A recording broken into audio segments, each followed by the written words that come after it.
Salut tout le monde, c'est Sue, j'espère que vous allez bien. Alors aujourd'hui on se retrouve pour le bilan de lecture de la première semaine du mois de mai 2021. Cette semaine j'ai lu 7 mangas, donc un manga par jour. Avant de commencer du coup ce bilan de lecture, je voulais juste vous remercier parce qu'on a dépassé les 200 abonnés sur la chaîne. Je trouve ça fou, voilà. J'espère que les vidéos vont continuer à vous plaire. On va commencer maintenant avec le tome 1 de Murder Incarnation. Voilà. Je vous laisse le résumé. Donc Murder Incarnation, c'est édité chez Komiku le 25 juin 2015. C'est un seinen et il termine en 2 tomes. Alors je l'ai eu en occasion celui-là, c'est pour ça que j'ai pas encore le tome 2 et puis je voulais aussi me faire une idée. Mais voilà, c'est une petite série. Je vais vous dire déjà que j'ai été attirée par la couverture. Parce que je trouve le dessin très spécial, cet effet un peu 3D, j'aime pas trop mais voilà, ça annonçait quelque chose d'assez glauque et c'est totalement ça, je veux dire, comme vous voyez les dessins, vous voyez bien, on ressent pas vraiment les émotions quoi, c'est vraiment figé. Du coup je suis pas fan du dessin mais ça rend l'ambiance encore plus effrayante, donc je sais pas si finalement c'est voulu pour que ça aille avec l'ambiance ou pas, mais c'est vrai que je suis pas fan du tout du dessin et ça met vachement mal à l'aise parce que vraiment les personnages n'ont pas d'émotion. Et l'histoire, comment dire, bah en fait on suit plusieurs personnes qui perdent un proche et qu'ils aiment. Et du coup il y a cette fille là qui apparaît et qui leur dit hey, si tu veux je peux la ressusciter mais il faut que tu tues 3 personnes en 24 heures. Et si tu le fais, ben, la personne que tu aimes et qui est décédée va ressusciter. Et ben, ça se finit jamais bien en fait, donc c'est assez bizarre, c'est assez glauque. Je vais pas spoiler hein, parce que voilà, si vous voulez découvrir cette histoire, allez-y. C'est, on va dire, on suit pas qu'un seul personnage, on suit plusieurs personnages. Là dans ce tome 1, on en suit 2 qui, du coup, ça fait des petites histoires courtes dans le même thème, où on suit du coup des gens plus ou moins sains d'esprit. J'insiste sur le plus ou moins, hein. Ça se lit, les gens qui aiment bien un petit peu horreur, mais pas trop compréhensible, ça peut vous plaire. C'est pas prise de tête hein, pour le coup, c'est vraiment juste des morts et de l'incompréhension. Je pense pas que ça cherche à aller plus loin et puis ça finit qu'en 2 tomes, donc je pense qu'on va juste avoir, comme dans ce tome 1, quelques histoires où il se passe à peu près la même chose mais de manière assez différente en fonction de la psychologie des personnages qui est du coup différente à chaque histoire, donc voilà, glauque à souhait. Ensuite on a le tome 1 de Mariage mode d'emploi. Je vous mets le résumé. Donc Mariage mode d'emploi, c'est édité chez Soleil le 6 mai 2015. C'est un josei et il est terminé en 3 tomes. Donc voilà, c'est encore une petite série. Le tome 1 était intéressant. Voilà, on suit 3 filles qui ont une psychologie assez différente. Les personnages sont plutôt intéressants, plutôt attachants. Les dessins sont assez moyens. Je suis pas ultra fan des visages des personnages. Je vous montre un petit peu. Ah, voilà, c'est assez simple. Les personnages ont des grosses bouches. Mais voilà. C'est assez drôle du coup de suivre des trentenaires qui ne sont pas mariés, qui n'ont pas d'enfants. C'est assez tabou du coup. Elles sont assez critiquées pour ça. Franchement, elles en ont juste rien à péter, donc c'est assez drôle. Une qui est assez, on va dire, sérieuse, assez à fond dans son travail, un petit peu garçon manqué, on va dire. L'autre qui est accro au sexe et qui du coup a 1 milliard de partenaires différents. Et l'autre qui est mannequin et qui du coup se sépare de son conjoint parce que bah, c'est un bolos. Bah franchement c'est assez drôle, voilà. C'est sans prise de tête, on suit 3 trentenaires qui ne sont pas pressés pour se marier et qui vivent leur vie quoi. Pas extraordinaire comme manga mais franchement ça passe bien, c'est sympathique. c'est drôle, on passe un bon moment et puis c'est qu'en 3 tomes donc je pense que je vais quand même me prendre les 2 derniers tomes parce que ouais, c'est sympa. Sans plus, mais c'est sympa. Ensuite on a le tome 1 de Love and Lies. Voilà, je vous mets le petit résumé. Donc Love and Lies c'est édité chez Pika le 2 novembre 2016. C'est un shonen et il est en cours actuellement. Le tome 10 sort le 12 mai de cette année. Donc Love and Lies, les dessins sont plutôt jolis déjà. Voilà, je vous montre un petit peu. Je trouve les personnages plutôt intéressants, plutôt attachants. L'histoire est assez drôle et triste en même temps. Voilà, quand les personnages ont 16 ans, on leur attribue du coup un ou une fiancée. C'est le gouvernement qui s'en occupe, c'est assez bizarre. Notre héros là est amoureux de cette fille depuis super longtemps et la veille de ses 16 ans il va se déclarer à elle et leurs sentiments sont apparemment réciproques. Et puis ensuite il va avoir les informations sur sa fiancée, il va la rencontrer et en fait sa fiancée elle est assez drôle, genre elle crush sur eux en fait, elle veut absolument les rapprocher, les faire s'embrasser et tout, enfin elle y connaît rien. Elle n'y connaît rien à l'amour et du coup elle veut voir ce que ça fait à travers eux. Et c'est assez bizarre, du coup ça fait un espèce de triangle amoureux assez étrange entre lui qui aime cette fille qui l'aime en retour, et sa fiancée qui veut juste les mater telle une psychopathe. C'est un petit peu étrange. Mais ça donne quelque chose de sympa. Bon, ça se lit facilement, hein, mais j'attends d'en voir plus.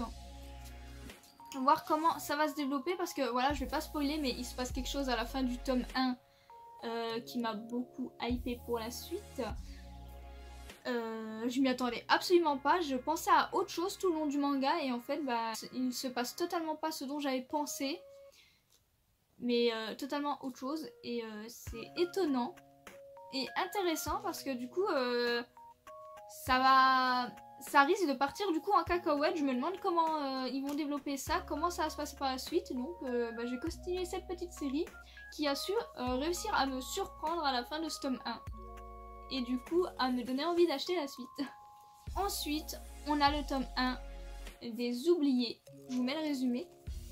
Donc Les Oubliés, c'est édité chez Komiku le 19 novembre 2015. C'est un seinen et il est terminé en 4 tomes. Donc j'ai pas énormément de grandes séries à vous proposer cette semaine. Je sais qu'il y en a qui peuvent apprécier les petites séries, donc voilà, vous êtes servis cette semaine. Et Les Oubliés, voilà, c'est un manga assez épais mais qui se lit hyper vite, hyper facilement. L'histoire est vraiment intéressante, les dessins sont pas vilains du tout. J'aime assez bien. Voilà. Les personnages sont intéressants. Vous avez pu lire dans le résumé, on va suivre un homme qui va voyager avec cette petite fille pour essayer de la ramener chez elle. Parce que c'est la dernière volonté d'un de ses compagnons d'armes qui est décédé. C'était sa fille. Et du coup, on va suivre ce petit voyage où ils vont arriver dans une île qui semble totalement, pratiquement inconnue au bataillon. Et il va y aller en compagnie d'un autre homme et il va rencontrer un autre homme et du coup toute une civilisation un petit peu à l'ancienne. C'est vraiment intéressant du coup parce qu'il va se passer des choses, ça va pas se passer facilement. Les personnages, les habitants sont assez étranges, on va le découvrir petit à petit et sans spoiler, du coup il va se passer des événements assez glauques, étranges et pas forcément joyeux. Donc j'ai très hâte de me prendre la suite. Voilà, c'est une petite série en 4 tomes. On va les suivre dans cette aventure et voir s'ils vont réussir à survivre du coup dans cette petite île, parce qu'en plus les bateaux passent assez rarement, assez peu souvent vers l'île du coup, donc ça va être compliqué de partir de sitôt. Donc ouais, ça annonce une histoire assez intéressante, une histoire de survie dans une île avec des gens pas tout à fait comme les autres.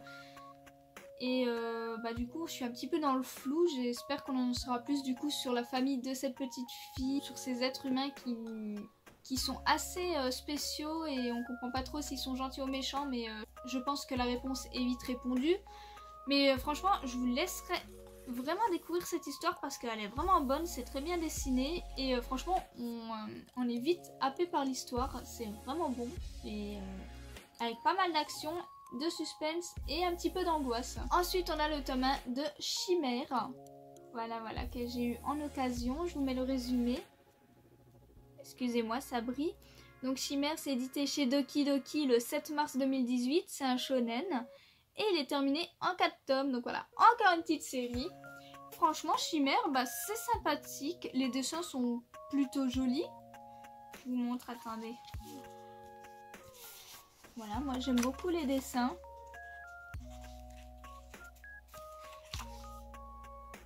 Voilà, je trouve ça sympathique. Et l'histoire est assez intéressante, hein. On va suivre plusieurs personnages qui sont un petit peu séparés dans 2 catégories. On va dire de manière grossière les gens pauvres et les gens avec de l'argent. Il y a une vraie critique de la société, c'est assez intéressant. C'est plutôt bien développé. C'est une histoire assez prenante.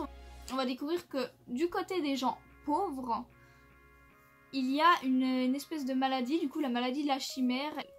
Et du coup cette maladie, elle a 3 façons différentes de se manifester. Ils peuvent se transformer genre en homme bête ou ils peuvent devenir une bête entièrement. Ils peuvent avoir une partie de leur corps qui se transforme. Enfin, chacun réagit différemment du coup à cette maladie de la chimère. Et bah, du coup c'est assez intéressant. On va un petit peu voir pour chaque personne malade une transformation différente. On va voir ce que ça fait pour chacune d'elles, les différences, les avantages et les désavantages. Et bah, c'est assez intéressant, c'est assez sympa à lire, ça se lit tout seul, les dessins sont super jolis et c'est une petite série. Franchement je vous conseille si vous aimez bien les histoires un petit peu qui concernent les chimères et tout. Il y a pas mal d'action, un petit peu de moments humoristiques quand même. Les personnages sont plutôt intéressants, même si j'espère qu'on va les développer un peu plus par la suite. Mais franchement Chimère c'est une bonne petite série et j'ai pas l'impression qu'elle soit si connue que ça. Et pourtant franchement elle est cool. Et voilà, comme j'ai dit, 4 tomes, c'est pas grand chose et on passe un bon moment. Avant-dernière lecture du coup, Somalie et l'esprit de la forêt. Je vous mets le résumé.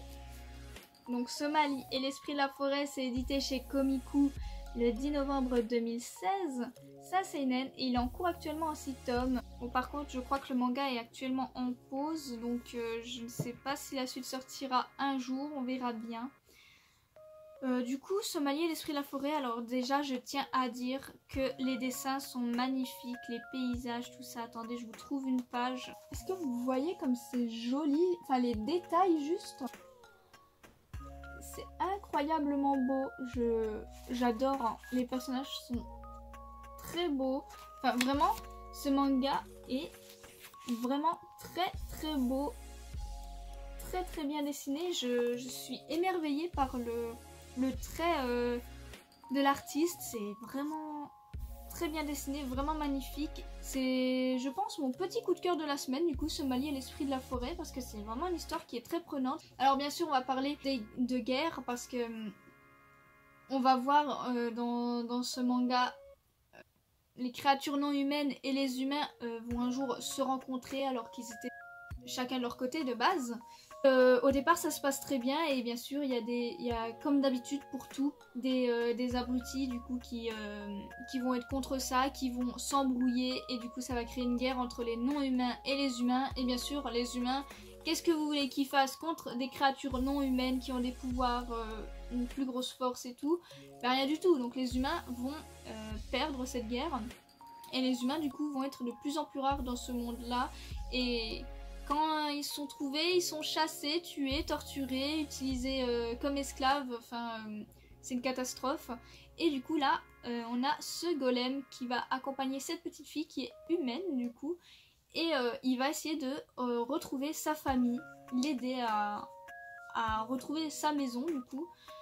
Et franchement, c'est une histoire qui est très touchante. D'ailleurs, la petite fille l'appelle papa. Trop mignon.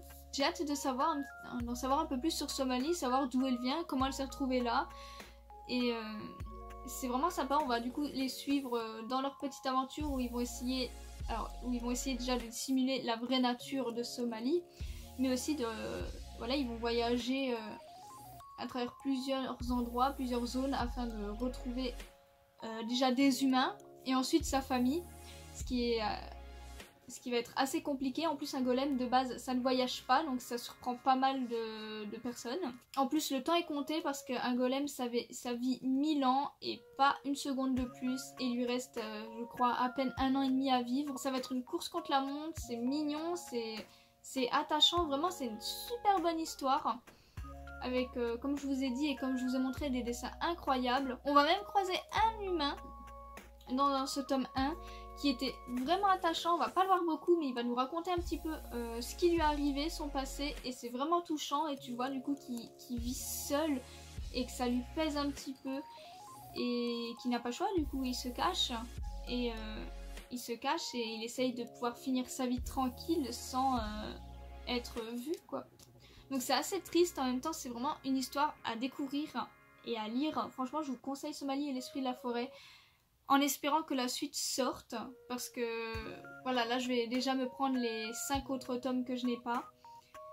Mais c'est vraiment une très très bonne histoire et ce serait dommage qu'on n'en voie pas le bout, parce que c'est vraiment très très bon, je vous le conseille. Et enfin, pour finir ce bilan de lecture de cette première semaine du mois de mai 2021, Voyage au bout de l'été. Je vous mets le petit résumé. Donc Voyage au bout de l'été, c'est édité chez Akata le 11 janvier 2018. C'est un josei et c'est également un one-shot. Donc voilà, là je vous fais vraiment une série courte, hein. C'est un petit one-shot, il est très fin quand même pour un one-shot. Et oui, comme vous vous en doutez, du coup c'est un petit peu dommage. Parce que du coup on va se poser pas mal de questions. On voit bien que du coup la famille de cette fille est assez problématique. Tous dans la famille ont des problèmes, tous dans sa famille ont des envies un petit peu suicidaires à certains moments. Ça se passe vraiment pas bien dans cette famille. On les voit un petit peu chacun de chaque côté, voir ce qu'ils font, ce qu'ils ressentent, ce qui se passe, mais sans trop en aborder. Et c'est dommage parce que justement je trouve qu'il y aurait eu matière à travailler ça, parce que ça a l'air d'être vraiment une famille qui galère, qui est torturée. Et j'aurais bien voulu vraiment qu'on développe ça, parce que vu que c'est en parallèle avec l'histoire principale où on suit les deux là, et ben ça fait très brouillon, on a parfois du mal à comprendre ce qui se passe, parce que on voit que du coup l'auteur voulait raconter quelque chose, mais il n'y a pas la place, quoi. Il n'y a pas la place à cause de l'histoire principale et le fait que ce soit qu'un one shot, tout petit en plus. Donc c'est dommage. J'aurais bien voulu qu'on développe du coup sa famille, parce que ça a l'air vraiment ça avait l'air vraiment intéressant et ça aurait vraiment pu donner quelque chose d'assez fort et profond. Et du coup pour l'histoire principale où on suit les deux là, c'est pareil, c'est pas assez développé. Bon, les dessins sont sympathiques. J'ai pas pris la meilleure planche, mais voilà. C'est sympathique, sans plus. Cet homme qui dessine des shoujo, des mangas pour filles du coup. Et cette fille qui va le pousser à aller voir une maison d'édition pour se faire éditer, et après il va y avoir un quiproquo, ils vont croire que c'est elle qui fait le shoujo manga, mais en fait non, donc ils vont faire semblant, et après finalement il va avouer la vérité. Enfin, c'est un bazar sans nom, et en fait ça aurait pu être intéressant, mais en un one shot aussi fin, du coup ça fait juste brouillon, c'est trop rapide. L'histoire de base, l'idée est très intéressante, elle aurait pu être grave travaillée sur plusieurs tomes, mais en un one shot aussi fin, comme je me répète, c'était juste pas possible de faire quelque chose de complètement bien écrit. C'était impossible, donc c'est dommage. Pour un one shot, c'est sympa à lire, voilà, si vous aimez vraiment avoir des one shots dans votre collection, si vous aimez un petit peu le thème des mangaka, de l'édition, c'est drôle, c'est sympathique. Mais c'est pas le manga de l'année, quoi, parce que trop court et trop brouillon, parce que y a vraiment pas assez de pages pour tout ce que ce manga proposait. Du coup voilà, ce bilan de lecture est terminé. J'espère que ça vous a plu. N'hésitez pas à me dire du coup vos lectures de la semaine, et également si vous avez découvert grâce à moi du coup quelques titres, ou si on a des lectures en commun. N'hésitez pas à me suivre aussi sur Instagram comme d'habitude, je fais des reviews tous les jours sur tous les mangas que je vous présente. N'hésitez pas aussi à venir m'envoyer un message, ça fait toujours plaisir de pouvoir échanger avec vous. Et sur ce, passez une bonne journée!